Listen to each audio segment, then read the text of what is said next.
Sziasztok, Pandur Balázs vagyok, ingatlan közvetítő, és ma egy szuper izgalmas projektet hoztam el nektek, egy építési telket a Pest megyei Budajenőről, a Templomvölgy villaparkból.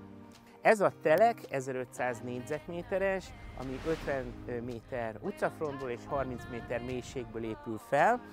Összközműves, az utcán található víz, gáz, csatorna, áram, tehát ilyen szempontból nem kell aggódni a közművek miatt, és amennyire látjátok, egy sík telekről van szó, aminél a körbenapozottság garantált egész nap.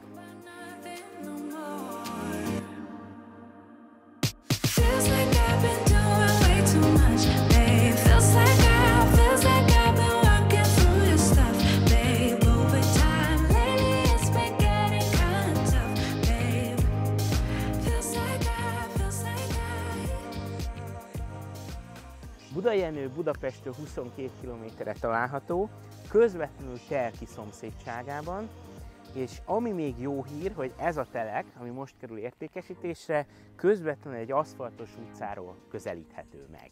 Ha érdekes lehet számodra a telek, akkor a leírásban megtalálod az elérhetőségeinket, ahol bővebben tudunk információt mondani az adott projekttel kapcsolatban. Ha pedig tetszett a videó, akkor kövessél bennünket. Találkozunk legközelebb. Ciao.